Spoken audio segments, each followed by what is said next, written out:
Muy buenos días a todos los asistentes a nuestro 19 webinar Zoom de las pláticas sobre el agua que organiza la Asociación Mexicana Hidráulica con su 34º Consejo Directivo Nacional en conjunto con la empresa hídrica.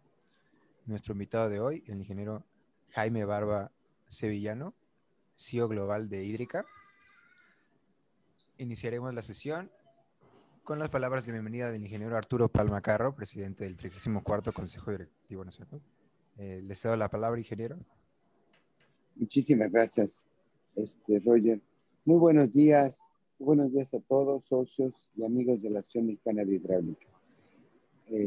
A nuestro webinar internacional del día de hoy, tenemos un invitado de lujo, el ingeniero Jaime Barba Sevillano. Muchas gracias, ingeniero, por aceptar participar en nuestro webinar con el tema Planes de la Contingencia ante el COVID. A partir de marzo de 2020 se hizo realidad en México y en varios de los países en el mundo, en algunos antes, en algunos después, la amenaza de los impactos del COVID-19 y con ello la necesidad de adaptarse a nuevas condiciones.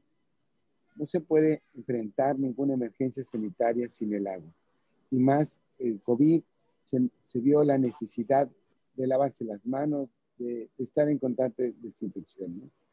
En el sector de prestación de agua y saneamiento se han presentado en nuestro país incrementos en los costos totales de hasta un 20%, debido, por ejemplo, a que la demanda aumentó, aunque bajó la parte industrial del consumo, etcétera, la demanda en casa aumentó hasta en un 40% promedio. También tomemos cuenta que fue la época de estiaje, pero sí aumentó hasta en un 40%. Tuvimos costos también, pues tuvimos que aumentar el cloro residual, también de 0.2 a 0.5, costos adicionales para el pago de horas extras del personal, en fin, ¿no? Sin tomar en cuenta, por ejemplo, problemas de que la gente dejó de ir a pagar al organismo operador el costo del agua, ¿no? Es por eso la importancia de este webinar, para buscar fomentar la transferencia de tecnología que nos permita realizar procesos más eficaces a menor costo. En nuestro país, en últimas fechas, se han incrementado los conflictos por no considerar la factibilidad social de las obras de infraestructura hídrica. Es necesario socializar los costos-beneficios de cada una de ellas, con el objetivo de que la autoridad pueda realizar proyectos exitosos, viables en repercusiones positivas a corto, mediano y largo plazo. Es necesario involucrar a la sociedad en todo este proceso.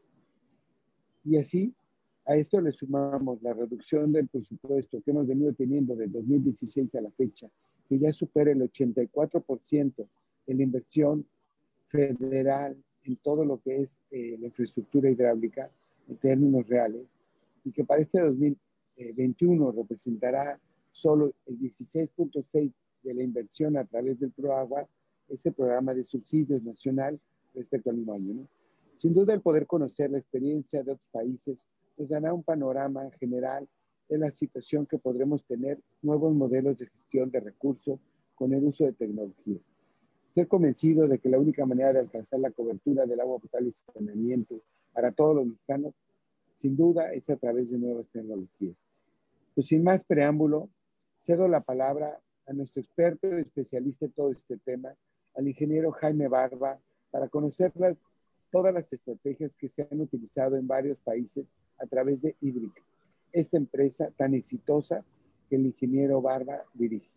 Bienvenidos sean todos, bienvenido ingeniero, bienvenido a este webinar, bienvenidos sean todos. Muy buenos días y adelante, por favor. Si fueras, Roger, tan amable de leer su semblanza, Sí, por te lo voy a supuesto. agradecer. Muchas gracias, ingeniero Arturo. La sesión de hoy va a tener una duración aproximada de 40 minutos a 45 minutos. Me voy a permitir leer la semblanza de nuestro invitado de hoy. El ingeniero Jaime Barba Sevillano es Global CEO de Hídrica, una de las compañías líderes a nivel mundial en tecnología aplicada para la gestión de recursos hídricos.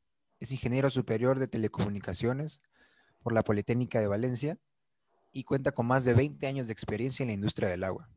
A lo largo de su carrera profesional en el sector y desde hace más de una década, ha ocupado puestos de responsabilidad, incluyendo CEO de GoHub, el hub de innovación abierta para Deep Tech en la industria 4.0 y las Smart Cities, director de transformación digital y director de sistemas de información global Omnium, una empresa con 130 años de historia que gestiona el agua de 400 municipios en España. Hídrica es la empresa pionera en la transformación digital del sector del agua que ofrece servicios especializados y la solución tecnológica Go Agua para la gestión del ciclo integral. La compañía con sede en Valencia impulsa la eficiencia en las organizaciones e incorpora una división de ingeniería que lidera proyectos hídricos en las áreas de gestión comercial, operación y mantenimiento, ingeniería y consultoría.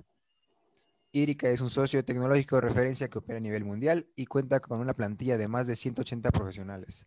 En la actualidad desarrolla operaciones en Europa, Estados Unidos, Oriente Medio, África y América Latina, dando servicio a más de 7 millones de usuarios globalmente. Le damos la más cordial bienvenida y agradecimientos a usted, ingeniero Jaime, y iniciamos la sesión. Quedo al Bueno, pendiente. pues Muchas gracias. Muchas gracias a todos los que habéis organizado este evento. Muy buenos días a todos los espectadores y muy buenas tardes para el que lo vea grabado, que sé que es muy pronto para iniciar el evento. Entonces, bueno, nada, agradecido. Voy a compartir pantalla. Un segundito. Confirmar que están viendo.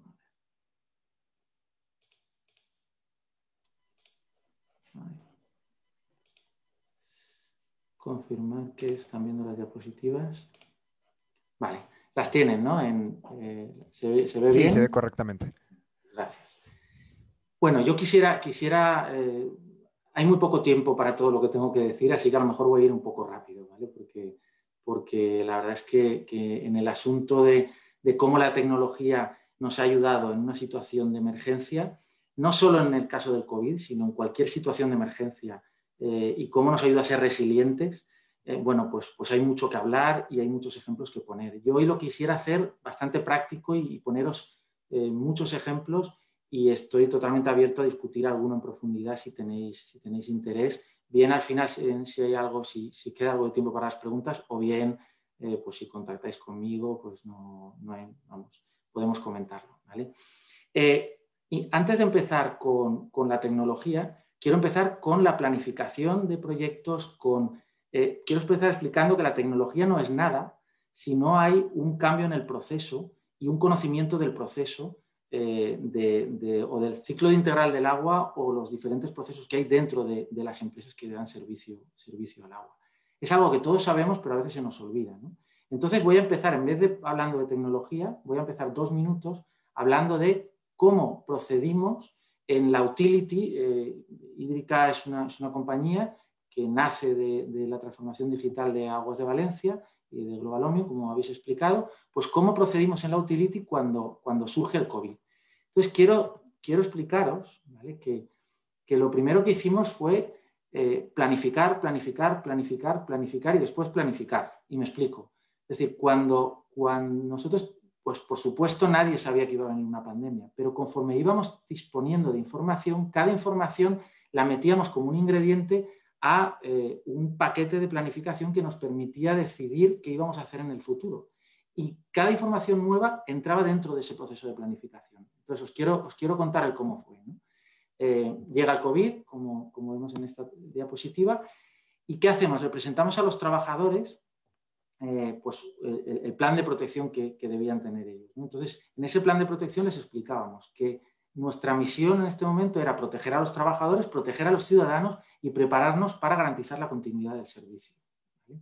Entonces, a partir de ahí, bueno, pues lo que vino es definir una serie de escenarios. Estos escenarios que voy a contar son escenarios que se sucedieron en diferentes meses previos a la parte más dura de la pandemia aquí en España. Aquí en España nos confinaron a todos en nuestras casas durante 2 meses que no podíamos salir, a partir del más o menos el 15 de marzo, por ahí. Bueno, pues entramos en situación de prealerta pues entre diciembre, finales de diciembre, principios de enero, ¿vale? Entonces, ¿qué hicimos? ¿Qué es para nosotros una situación de prealerta? Lo tenéis aquí, una situación en la que el número de casos el número de casos confirmados de COVID no superaba los 100 por cada 100.000 habitantes, ¿vale? Lo tenéis aquí. Bueno, entonces, ¿qué hacíamos nosotros en una situación de prealerta que todavía no se había generado el problema del COVID? Hicimos varias cosas. La primera es que se hizo un inventario de personas que estaban en puestos que considerábamos puestos clave, puestos que eran críticos para la operación, ¿vale? La segunda es que se hizo un inventario de voluntarios que en aquel momento pensábamos que tendrían que encerrarse. Luego vimos que no era necesario, pero en aquel momento hicimos un inventario de personas que tendrían que encerrarse en las instalaciones de donde esas personas claves estaban. En tercer lugar, hicimos un inventario de los materiales que tendríamos que disponer para cuando llegara una pandemia, si es que llegaba. En cuarto lugar, empezamos a redactar los procesos de formación sobre cómo se tenían que comportar las personas con las recomendaciones sobre la higiene, que todos conocemos hoy, las mascarillas. En aquel momento los guantes eran muy importantes, la mascarilla, había un montón de recomendaciones, la distancia social. Empezamos a elaborar manuales para esto. Entonces llegamos a la situación de alerta sanitaria. Esto llegamos en febrero. ¿Y qué se hizo? Desplegar toda esa información que habíamos precocinado, porque en el momento tuvimos noticia de esa posible pandemia, pues habíamos empezado a trabajar. Entonces, en ese momento de alerta sanitaria, ya se contactó con cada uno de los trabajadores esenciales y entonces se distribuyeron dos grupos de trabajadores. Aquellos que iban a estar, se pusieron al 50%. Aquellos que eran esenciales tenían que estar en las instalaciones y eran esenciales, tenían que estar bien separados del otro 50% para que no contactaran entre ellos y tener dos grupos totalmente autónomos o que pudieran funcionar de forma autónoma, ¿vale?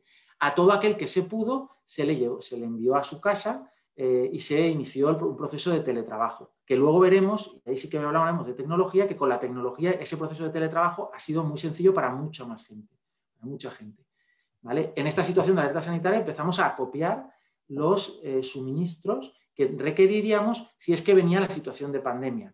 Entonces empezamos a contactar con proveedores y a copiarlos. Y publicamos un decálogo de cómo había que actuar ante la administración pública.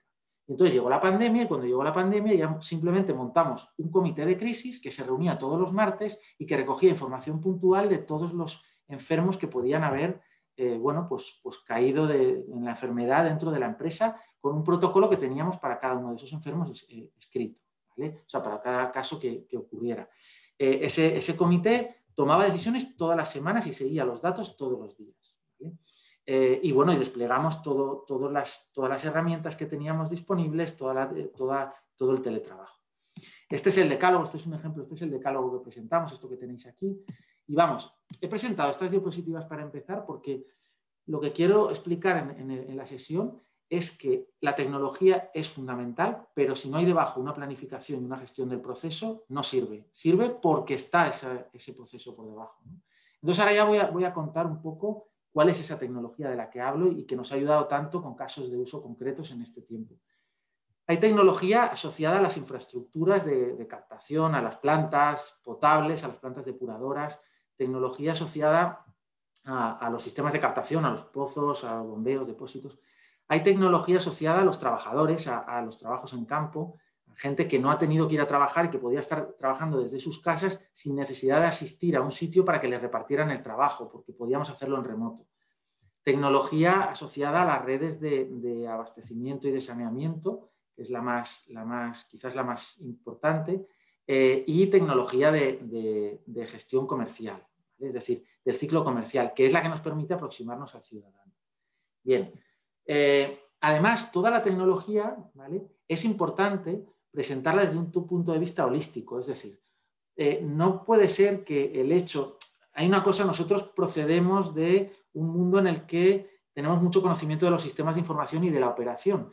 Lo que ocurre en los sistemas de información es que suele haber silos de información que no permiten conectar entre silos, pues por ejemplo, la gestión de clientes con la gestión de fugas o la gestión de red, y esto a su vez pues con la gestión de escadas o infraestructuras. Bueno, la tecnología tal cual la tenemos concebida nosotros tiene que ser independiente de lo que hay por debajo. Hay que olvidarse de qué tecnología hay por debajo. Cada perfil de una empresa de agua tiene que tener acceso a la visión que tiene ese perfil. No es lo mismo alguien que está gestionando unas infraestructuras o unas redes que una persona que está gestionando la parte económica, que otra que está gestionando los clientes. Y la visión tiene que ser integral. Entonces, bueno, esto nos ayudó también mucho cuando iniciamos la pandemia, tener esta visión integral. Y bien, entonces empezamos. El primer tipo de infraestructuras, las plantas potabilizadoras, depuradoras, los sistemas de captación. ¿Qué hacíamos aquí?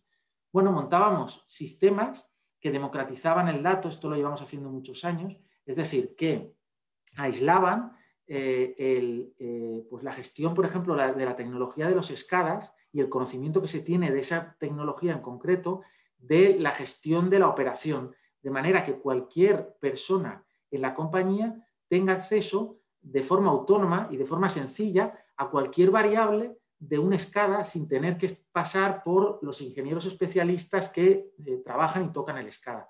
Esto además nos permite hacer operaciones y guardar datos y trabajar las tendencias y los históricos de los diferentes pozos, bombeos. Nos permite calcular las demandas de las poblaciones de una manera pues, sin necesitar a la gente de tecnología. Los de operaciones eran autónomos para poder hacer esto.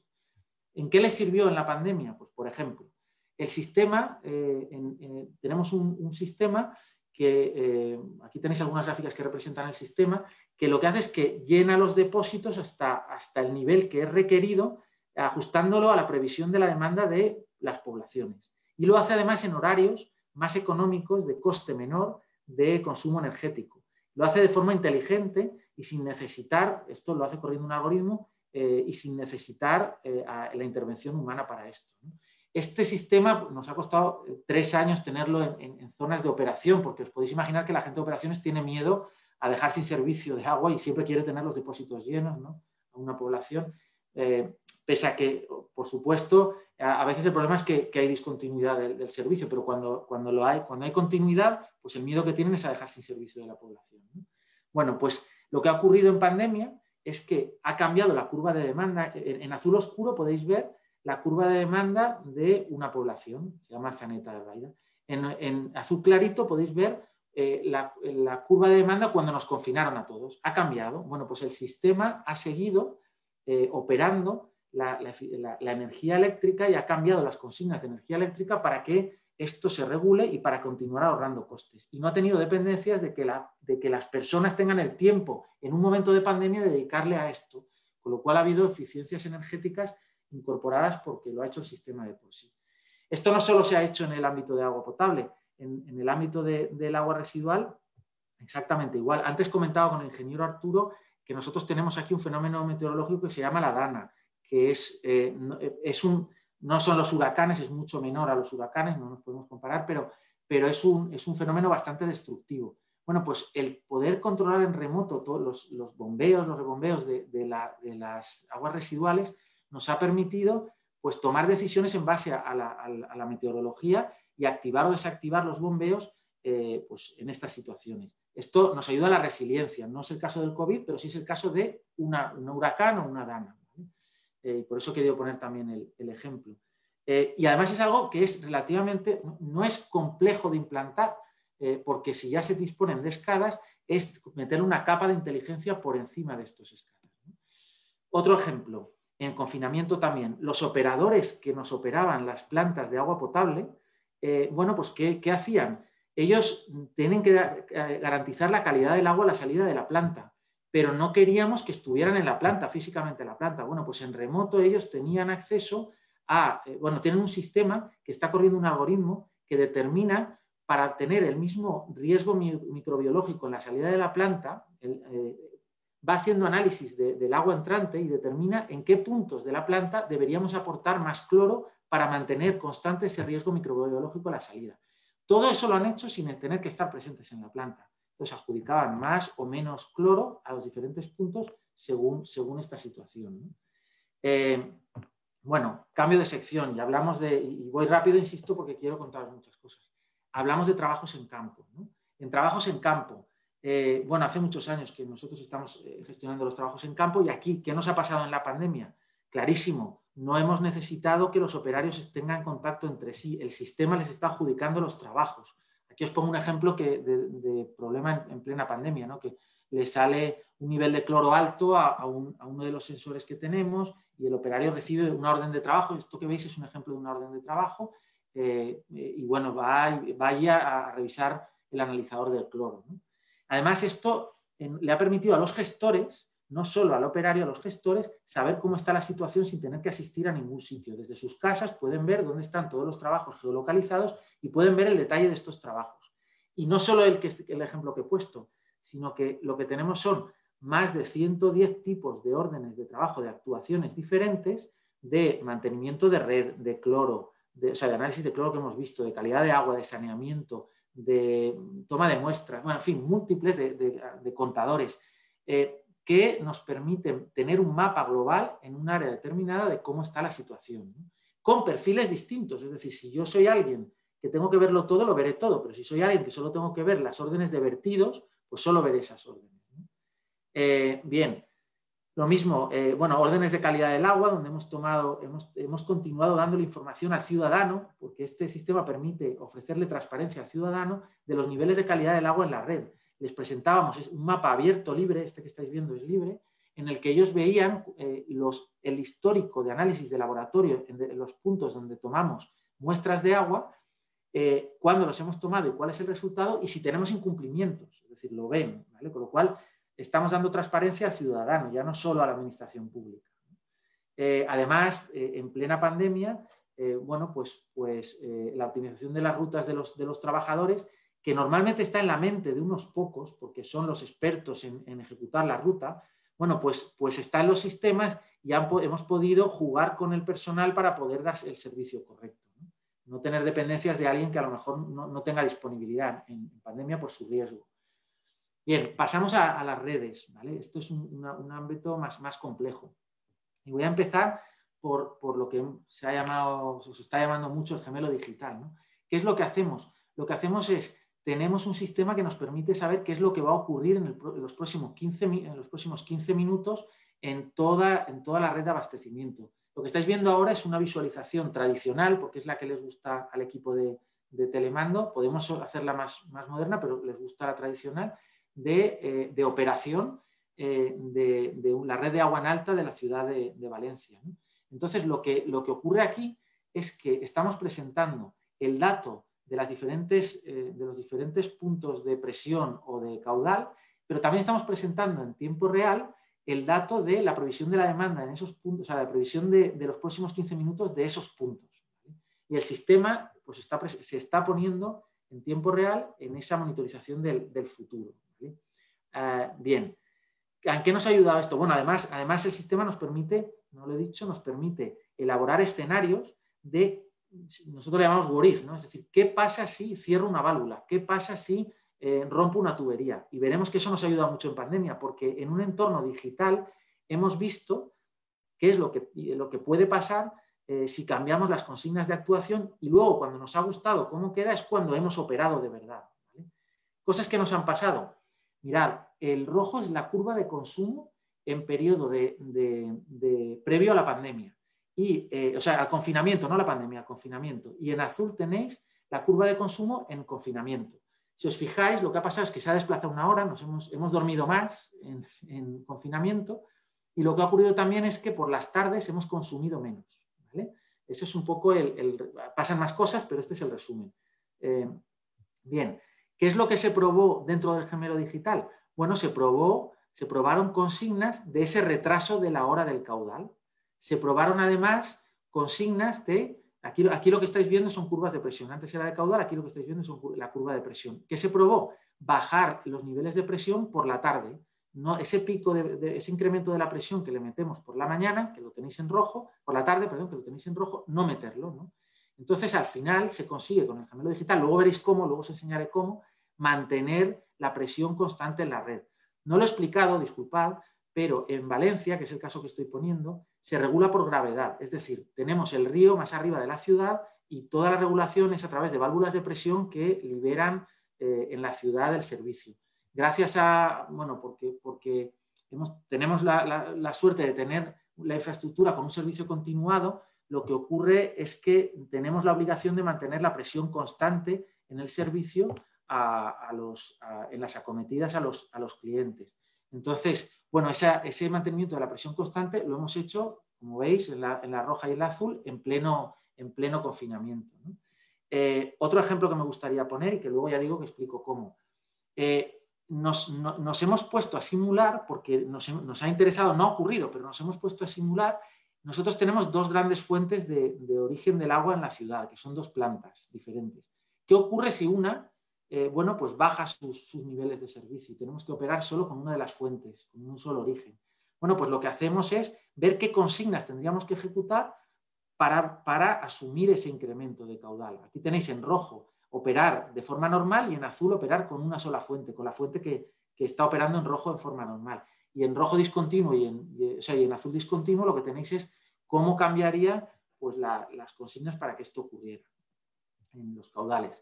Un tercer ejemplo de que en el uso del gemelo digital pues, nos ayuda es también en confinamiento. En confinamiento veis una zona, lo que estáis viendo en pantalla es una representación del gemelo digital en 2D. Se visualiza un mapa y se visualizan diferentes puntos de presión. Y en los diferentes puntos de presión, pues en verde tenéis en los diferentes colores tenéis los niveles de presión pues eso, que hay en ese punto de presión, ¿vale? Entonces, veis que hay una zona que está en naranja, es decir, que tiene la presión pues, más elevada. Y es porque en esa zona hay un 30% de incremento del consumo. ¿Qué hicimos? Pues buscar cuál es la mejor estrategia para conseguir esto, que es bajar esa situación, ¿vale? Y vimos que la mejor estrategia, y eso también en un entorno de gemelo digital, vimos que la mejor estrategia era abrir una válvula en concreto que llenaba un depósito. Aquí tenéis la válvula y el depósito que se llena, ¿vale? Y aquí veis cómo se comportaba en la simulación ese llenado de los depósitos, ¿vale? Entonces, vistos estos tres ejemplos, lo que os quiero contar es cómo se hace eso, ¿no? Lo que hacemos es simular, como decía, escenarios, cortar válvulas, trabajar cortando una tubería, trabajar poniendo a lo mejor una infraestructura nueva. Entonces, os voy a poner un ejemplo de una válvula cortada. Lo que se ve cuando cortas una válvula es, veis que es el mismo escenario, pero con una serie de cajas en amarillo. Bueno, las cajas en amarillo son aquellas que han recibido impacto por esa válvula que se ha cortado. Y eso, y no la hemos cerrado. Es el sistema el que con el modelo matemático está calculando cuál es el impacto de ejecutar esta acción, ¿no? Entonces, como hoy estamos en temas relacionados con la resiliencia, me vais a disculpar que hay algunas diapositivas en inglés ahora. Las he recuperado de una presentación que hicimos recientemente en Estados Unidos, que también tenemos oficina. Y bueno, la idea que llevo es que veáis otra cosa que hacemos, que es buscar cómo podemos gestionar los activos para que cuando tenemos problemas, bueno, pues sepamos cómo se va a comportar la red y qué acciones deberíamos ejecutar. Y entonces volvemos al principio de la sesión. La planificación lo es todo. Lo que solemos hacer es dibujar escenarios, o sea, tener gente que está dibujando continuamente escenarios de riesgo y viendo cómo vamos a actuar, porque si improvisamos cuando llega el escenario de riesgo, luego no va a funcionar correctamente. Entonces, bueno, en este ejemplo tenéis el escenario normal de operación en 2D, como hemos visto antes. Si recordáis, las líneas son cómo tenemos en diferentes colores los niveles de caudal y los puntos son la presión, ¿no? Bueno, pues vamos a simular que rompemos una tubería. Si rompemos una tubería, vemos que hay 300.000 personas afectadas, porque el sistema nos permite calcular que les baja la presión por debajo de 25 metros de columna de agua, ¿vale? Bueno, entonces empezamos a operar y a hacer prueba y error en el entorno digital de cómo paliar esta situación. Y llegamos a una situación y la escribimos en un procedimiento, y esto no ha pasado nada todavía, pero lo hacemos, de que podemos llegar en un impacto de 300.000 a un impacto de 100.000 personas con 25 metros de columna de agua. Es decir, bajamos el impacto con la infraestructura que tenemos haciendo determinadas acciones. Y finalmente le metemos al gemelo digital pues el dibujado de una infraestructura nueva. ¿Qué ocurre si montamos esta canalización? Pues si montamos esta canalización no afectamos a la infraestructura si hay este impacto. Bueno, pues esto es muy útil para presentárselo a la administración y explicarles que tenemos que mantener un servicio en continuo a base de invertir en infraestructuras, ¿no? Os pongo otro ejemplo. El propio sistema, no es otro ejemplo, es el propio sistema recoge información de facturación, información de la sectorización, información de las órdenes de trabajo, del sistema de información geográfico y, por supuesto, del modelo hidráulico para calcular cuáles son las tuberías. Si os fijáis, tenéis unos mapas en azul que tienen algunas tuberías en amarillo. Esas son las tuberías que, dado un presupuesto, serían las óptimas a cambiar. Eso lo hacen con información que muchas veces se presupone si no se dispone. O sea, si por ejemplo no sabemos cuál es la obsolescencia de una tubería en concreto o en qué año se generó o se instaló, pero a lo mejor sí sabemos en qué año se construyó el barrio. Pues a lo mejor sabemos el material de tuberías que se ponían en el año en que se construyó ese barrio. Bueno, pues hacemos ese tipo de estudios y de trabajos y al final el sistema calcula cuáles son las tuberías óptimas para cambiar en base a la información o a las casuísticas que le ponemos al gemelo digital. Bueno, continúo y paso al paso siguiente, que es la monitorización de la calidad del agua.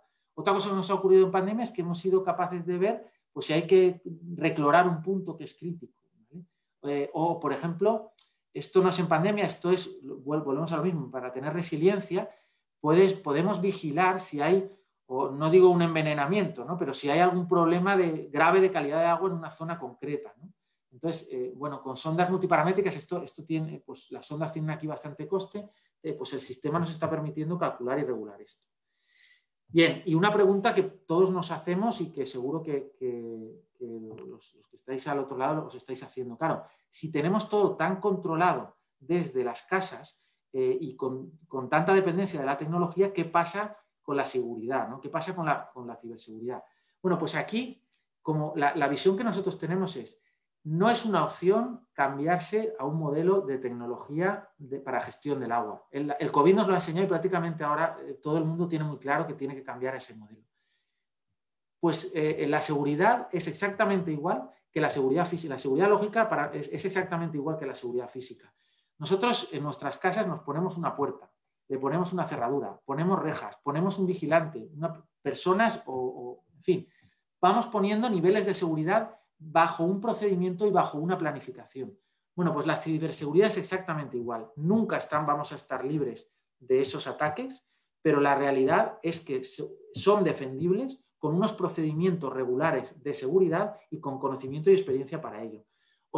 Esta foto que tenéis aquí es nuestro centro de ciberseguridad, que no es que sea un supercentro, le llamamos un cibershock, ¿vale? Es un centro en el que 24/7 tenemos a personas que están monitorizando la seguridad de todas nuestras instalaciones y que son especialistas en ciber. Tenemos un equipo de especialistas que dan este servicio.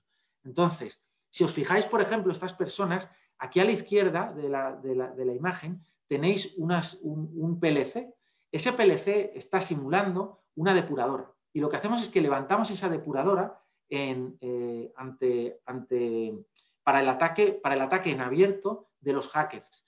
¿Por qué? Porque aprendemos y cogemos información de cómo se producen los ataques de los hackers cuando tienen algo en abierto, ¿no? Entonces, ¿qué es lo que hacemos?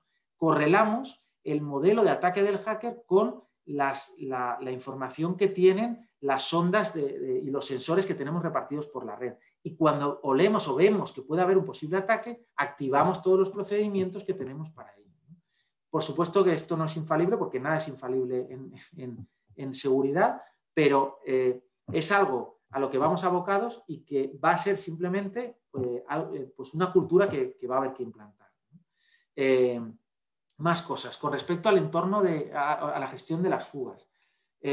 También nos ayuda muchísimo la tecnología de búsqueda de fugas en las redes que tenemos, ¿no? Tenemos tecnologías que nos permiten trabajar con sectores, sin sectores utilizando el modelo hidráulico, con sectores ellos solos trabajando con el caudal mínimo nocturno y las diferentes tendencias y algoritmia, o trabajando con smart metering y con los balances hidráulicos entre el agua que entra en el sector y el agua que se consume. No lo he dicho, pero nosotros tenemos la ciudad de Valencia hace más de 10 años que tiene que tiene toda la ciudad con contadores de telelectura en la misma ciudad. Fue la primera ciudad europea toda con telelectura. En el grupo, en global, tenemos 700.000 contadores de telelectura desde hace 10 años.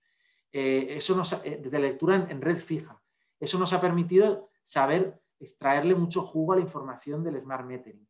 Bueno, pues entre otro jugo está la búsqueda de fugas, pero también lo usamos, por ejemplo, para calibrar el modelo. Antes tampoco lo he contado, pero el gemelo digital nos permite calibrar el modelo una vez al día, gracias a muchas cosas y entre otras al Smart Metering. Bueno, nos permite también dar servicios a los clientes que después veremos. Bueno, volviendo otra vez a las fugas. En este periodo de confinamiento hemos podido detectar las fugas sin tener que tener a la gente en campo, ¿no?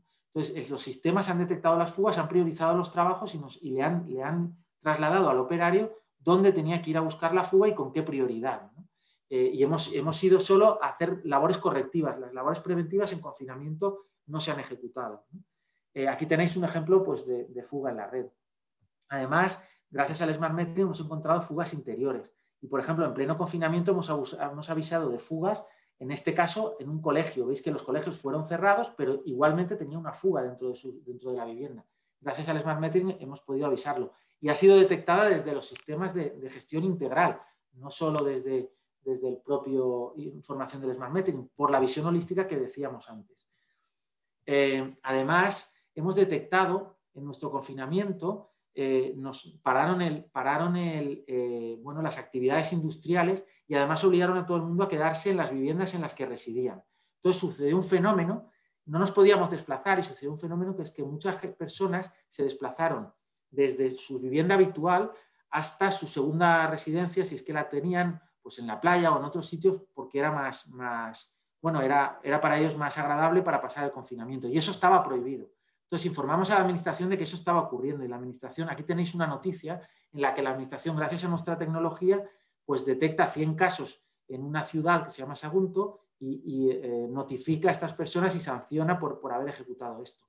No solo se utilizó para sancionar, también se utilizó, por ejemplo, para saber dónde estaba la población viviendo en un momento determinado para poder hacer una distribución de personas por hospitales.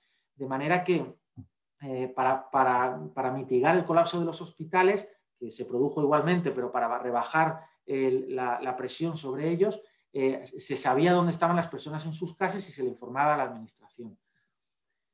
Además, veis que se cambiaron los patrones de consumo, detectaron, no sé si lo veis ahí, pero ese circulito es que a las 8 de la tarde todo el mundo salía a aplaudir a los balcones, entonces dejaban de consumir, luego volvían al consumo regular, ¿no? Entonces pudimos informar a la administración de cuál era el patrón de consumo global dentro de las viviendas.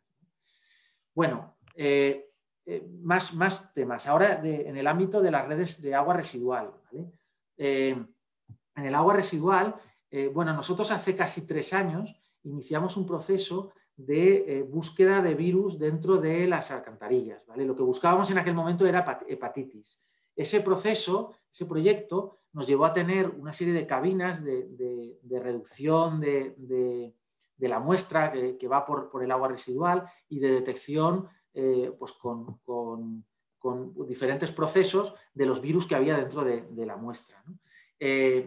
Esto al final nos ha llevado en plena pandemia a poder desarrollar, gracias al sistema holístico que os decía que tenemos, gracias a que es holístico y que toda la información de los diferentes silos está cruzada, poder desarrollar un sistema de alerta temprana con múltiples fuentes de información muy rápido. Esto lo desplegamos en marzo y empezamos a ejecutarlo en marzo. El sistema lo que hace es que va lanzando información de las muestras que se cogen, vamos sectorizando los diferentes sectores del alcantarillado para ir cerrando dónde hay y dónde no hay mayor volumen de COVID y lo va informando en un panel de gestión integral. Las muestras se cogen trabajándolas con un sistema de órdenes de trabajo que hemos visto antes. En el laboratorio se analiza la muestra y el resultado de la muestra se prepara, la información del resultado se prepara en los sistemas. Además, se le entrega información a los clientes, si es que los hay, de ese resultado de las muestras con una app móvil y finalmente, en un sistema centralizado, se puede ver en el mapa los diferentes sectores con información que no solo es la información de las muestras y el estado de cada uno de los sectores, no solo es la información de las muestras, sino que además es información del histórico de las diferentes muestras e información externa. Por ejemplo, tenemos importada información de dónde están los hospitales, dónde están las residencias de ancianos, dónde están, qué volumen de población hay en cada una de las zonas según el censo, qué volumen de contaminados. Bien, esto nos ha permitido informar a la administración pública de la evolución de la pandemia. os voy a hacer la foto desde que salíamos del confinamiento. Nosotros estábamos a punto de salir del confinamiento la semana del 17 de mayo, salimos en la semana del 31 de mayo, o bueno, puede que me vaya un poco las fechas para adelante y para detrás, pero veis que hay una mejora considerable en los diferentes sectores de la ciudad de Valencia. Esto es la ciudad de Valencia. En la semana del 14 de junio veis que la cosa empieza a empeorar, empieza a incrementar los sectores, se ponen cada vez más rojos, se va informando a la administración y la administración va tomando acciones, ¿vale? Pues fueron haciendo test de diferentes zonas y la verdad es que le fue difícil parar la situación porque ellos sí han ido viendo pues cómo, bueno, la semana del 12 de julio estaba la cosa bastante perdida, estaba ya bastante, otra vez, habíamos pasado un estado bastante verde en la semana del 31 de mayo, otra vez al rojo en el 12 de julio. Bueno, este proyecto nos ha valido un acuerdo global con todo el gobierno de España para la gestión de la pandemia en el agua residual. Y me gustaría que vierais aquí que los resultados los resultados científicos de este modelo, ¿no? Lo que veis aquí es una gráfica que muestra en la curva de arriba la información de los infectados pública por parte de los hospitales y en la curva de abajo la información del agua residual. Si os fijáis, en los diferentes picos de agua residual van seguidos 10 días después de un pico en los hospitales. Y por eso estamos pudiendo dar ese sistema de alerta temprana. Bueno, termino con la gestión comercial, que creo que todavía voy en tiempo y me quedan 5 minutos. Termino con la gestión comercial, que es lo que nos permite aproximarnos al ciudadano, ¿vale? ¿Qué nos permite los sistemas comerciales? Modificar muy rápido la tarifa, hacer tarifas que a determinadas poblaciones desprotegidas le han podido hacer, aplicando coeficientes correctores en la tarifa, pues le han podido dar una solución rápida a unas tarifas especiales en confinamiento, o por ejemplo a industrias que han sido cerradas, le han permitido levantar tarifas especiales de una manera muy rápida. Además, hemos podido notificarlo también de forma rápida al ciudadano. Perdón, me estoy quedando sin voz. Además, hemos podido, gracias al Smart Metering, facturar sin estimaciones. Ha sido bastante sencillo porque directamente el Smart Metering nos está dando la información de facturación. Hemos podido y hemos notado un incremento lo comentaba antes con el ingeniero Arturo, de casi el 30% en las pasarelas de pago y en el pago online. Me disculpáis, que no tengo agua cerca. Hemos podido modificar, hemos podido trabajar en todos los canales de atención al cliente, el presencial, el call center, las cartas tradicionales, el mail, pero también las redes sociales. Tenemos canales para WhatsApp o para diferentes redes sociales y hemos podido atenderlos, excepto el presencial, todos los demás, sin necesidad de tener el sistema abierto. La app móvil, no lo he dicho, pero también la app móvil. Hemos podido dar, gracias a la telelectura también, información de consumos regulares nocturnos dentro de las viviendas, a lo mejor viviendas cerradas por gente que las había cerrado y que ellos estaban pues encerrados en otra. Hemos podido, bueno, ellos tienen acceso a suscribirse sus propias alertas, estas personas, ¿vale? Además, en confinamiento, a personas que viven solas y que tienen dependencias, bueno, hemos cogido un listado, las hemos monitorizado y cuando no han consumido en todo el día, hemos avisado a sus familiares o a Bienestar Social para que sepan que esas personas pues, que tienen una cierta vulnerabilidad no habían consumido en todo el día, ¿vale? Y por supuesto hemos permitido que se puedan cargar desde la oficina virtual las lecturas en sitios donde no tenemos telelectura. En un 30% de nuestro parque no tenemos telelectura y esto nos lo han cargado a mano a través de la oficina virtual. Entonces, bueno, termino con que dos ideas, planificación y gestión del proceso en un lado y innovación y tecnología en el otro lado para poder protegernos de la pandemia. Para la resiliencia no es una opción no digitalizarse, el mundo se va a digitalizar, el mundo del agua especialmente, ya se sabe gracias a la pandemia que eso va a ser así y lo que hay que hacer es hacerlo bien. Bueno, yo básicamente por decir, porque conozcáis Hídrica es la compañía a la que pertenezco, ya la han presentado antes. Nada, nosotros damos soluciones y servicios, nuestras soluciones tecnológicas tienen el paquete GoAigua, que es el paquete que gestiona el agua potable, el saneamiento y el riego. Hacemos consultorías de transformación digital, de cualquier tema relacionado con el ciclo integral del agua. gestión comercial, gestión de ingeniería, operación y mantenimiento. Y estamos en muchos lugares en el mundo, estamos en México y bueno, muchas gracias por su atención. Muchas gracias, ingeniero Jaime Barba, por tan interesante presentación, las experiencias que tienen desde Valencia. Vamos a pasar a la sección de preguntas y respuestas, si me lo permitiera.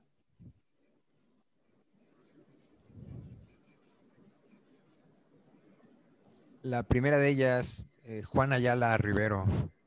¿Con cuánto personal se opera este sistema y a cuántos habitantes se atiende con este mecanismo?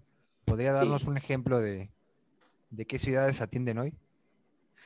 Sí, bueno, bueno, el sistema está atendiendo o el número de habitantes, por ejemplo, en la ciudad de Valencia, son de 400.000. El número de habitantes que atiende en total el sistema, pues está ahora, si lo miramos en global, en el mundo entero, está alrededor de 7 millones de habitantes. Las personas para atender al sistema depende de cada uno de los grupos, pero son relativamente pocas, es decir, por ejemplo, si tenemos a un equipo en gestión de mantenimiento de infraestructuras, os voy a poner el ejemplo de Valencia, lo que tenemos es un turno de 2 personas que está gestionando toda la red de agua en alta. El turno son 5 personas por cada puesto, entonces 2 personas en turno son 10 personas, ¿sí? Por los turnos, ¿vale? Por turnos, vacaciones y demás. Y esas 10 personas, por ejemplo, están manteniendo la red de Valencia. Me he centrado solo te he contestado al mantenimiento de la red. No he contestado, por ejemplo, a mantener, por supuesto, pues la gestión de electromecánica de los pozos, a mantener las fugas. Por ejemplo, con un equipo de 15 personas estamos manteniendo las fugas de 2.000 sectores, ¿vale? Os pongo ejemplos porque DMAs, 2.000 DMAs. Sí. Entiendo que se están analizando las aguas residuales para conocer la presencia de virus. ¿Qué resultados han tenido al respecto? Bueno, los resultados han sido excelentes, es un poco lo que comentaba. Cosas que nos han pasado. Os pongo ejemplos concretos. Mira, no sé si habéis visto en las gráficas del confinamiento, hay una en concreto que aparece un barrio que aparece en rojo y en el mes anterior no aparece en rojo. O sea, ves casi todo en verde, menos 2 o 3 barrios que estaban muy controlados y de repente los 2 o 3 barrios que estaban en rojo era porque había hospitales en ellos y de repente aparece un barrio que no tiene un hospital dentro en rojo. Bueno, pues avisamos a la administración y la administración tomó medidas, envió a la policía para que todo el mundo se pusiera mascarillas en ese barrio. Ya digo que las medidas, por el momento, yo creo que, esto es una opinión personal, deberían ser más duras. Si hubieran cerrado el barrio no se hubiera extendido, pero no decidieron cerrar ese barrio. Decidieron solo controlar que la gente cumplía las normas, no cerrarlo. Bueno, estamos avisando a la administración antes de que ocurran las cosas y la verdad es que ahora, por ejemplo, en los colegios de los niños estamos analizando la salida de agua residual del colegio para ver si hay contaminado alguno. En el momento hay uno contaminado, el colegio tiene un protocolo de actuación y somos nosotros los vigilantes de ese protocolo porque es ahí donde lo estamos mirando. Claro. Para llegar a este nivel de aplicación, ¿cuánto tiempo les ha tomado?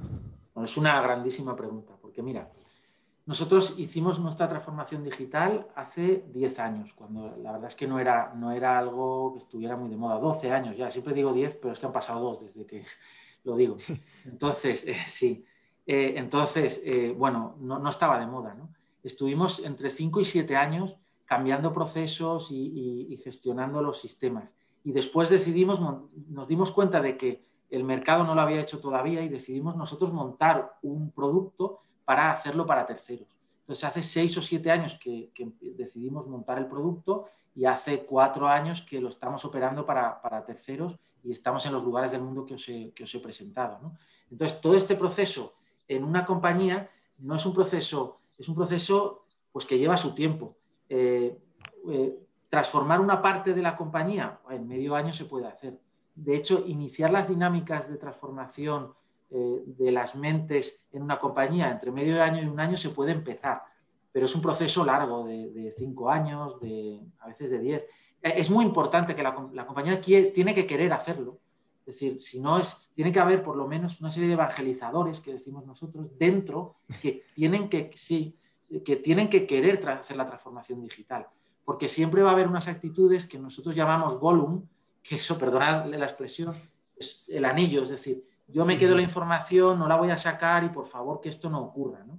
Entonces lo que hay que hacer es quitarle el miedo a la gente que está dentro de las compañías, explicarle que ellos realmente pueden aportar y mucho a esa transformación digital, darles formación, pero siempre con evangelizadores que estén dentro y lo quieran hacer de verdad. Si no, ya te digo que es un fracaso. En muchos casos no funciona porque no hay un evangelizador dentro.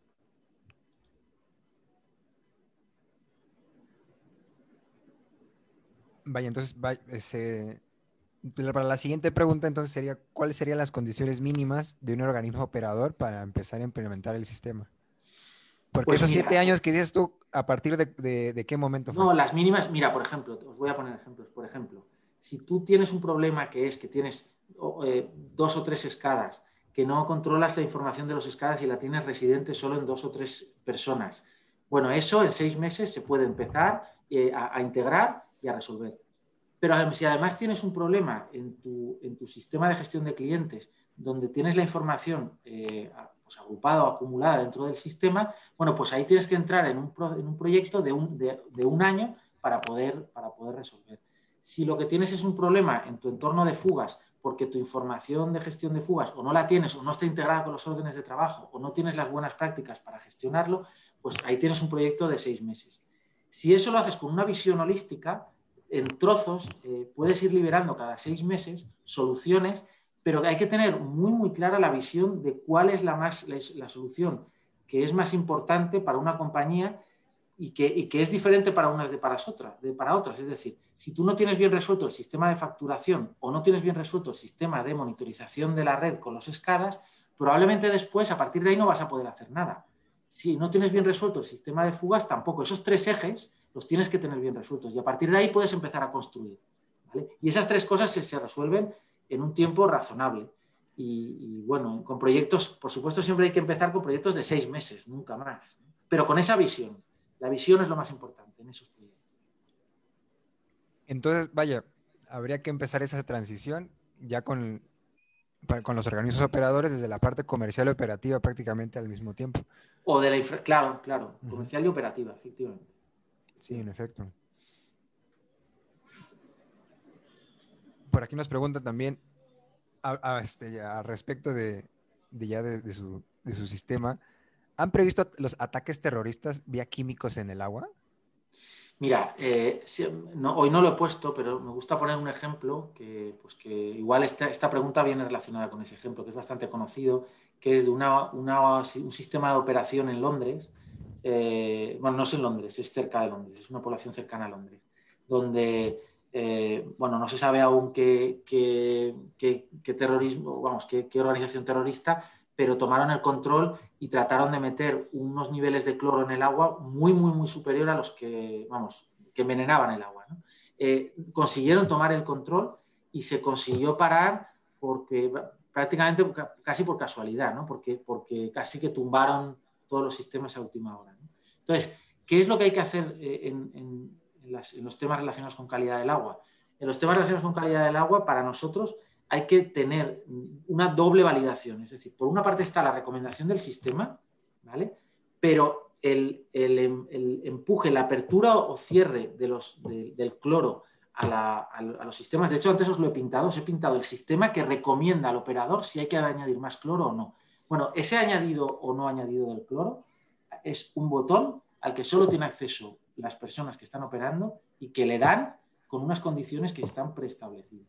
Y eso es lo que garantiza que no hay, y que además está pues eso, totalmente aislado. Eso es lo que garantiza que no hay esos ataques de ciberseguridad. Ese botón se puede gestionar en remoto, pero en unas condiciones muy especiales, ¿no?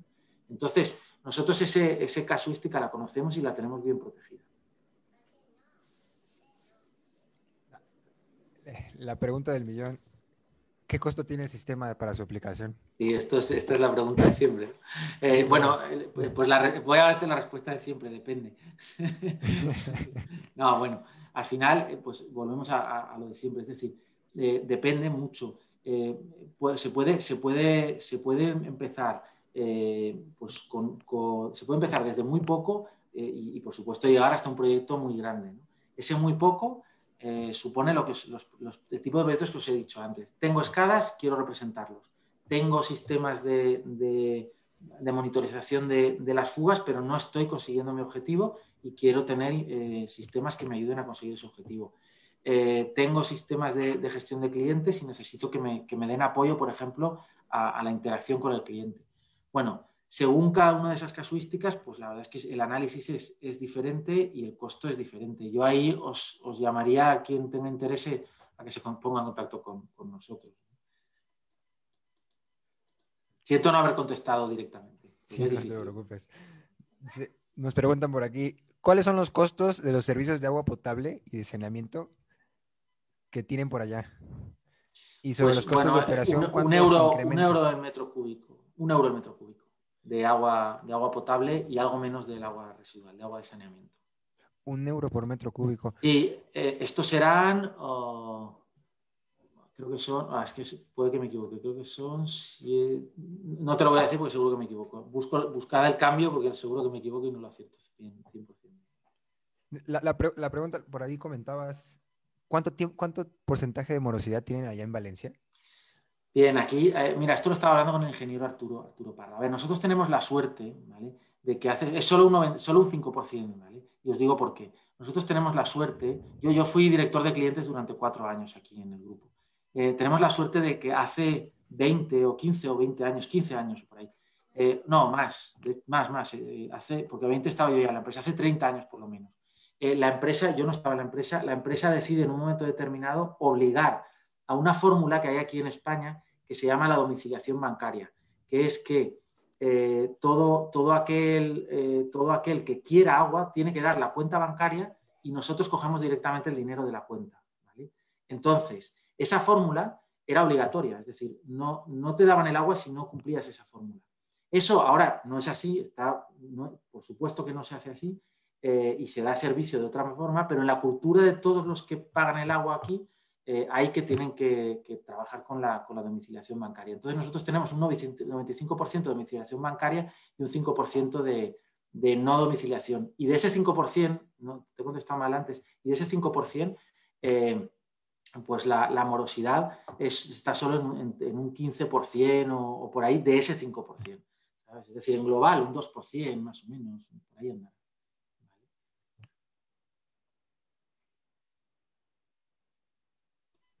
Nos siguen llegando muchas y muchas preguntas. No quisiéramos alargarnos de más. Vamos a juntar todas las preguntas que tenemos por aquí. Y yo si nos puedo hiciera el favor de contestar, contestarlas, las podríamos publicar pues, después. El tema es muy interesante y contigo podemos seguir alargándolos más, me parece. Y ya incluso abrir un segundo seminario. Cuando queráis. Pero Sí. te agradecemos, vaya, la presentación. Muy interesante. Voy a ceder la palabra al ingeniero Arturo Palma para que nos dé las palabras de clausura. Por ahí sí. Muchísimas gracias, nuestro Roger. Muchísimas gracias, ingeniero Jaime Barba.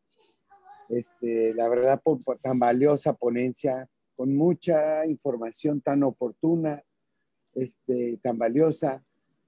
No solamente en esta época de COVID, que sin duda alguna toda esta ayuda muchísimo a ser más eficiente, a operar, a poder dar el servicio, sino también, como lo dices, en los fenómenos meteorológicos. Aquí en Guerrero acabamos de tener una tormenta tropical, nos llevaron 355 milímetros en Costa Grande en una tarde, y ahorita tengo a más de 300,000 personas sin agua, 7 cabeceras municipales. Y como tú dices, todo lo hacemos manual, ¿no? Mandamos gente para ver qué le pasó a la captación, al equipo bombeo, etcétera, etcétera. Sin duda alguna, la tecnología nos va a ayudar en todo esto, ¿no?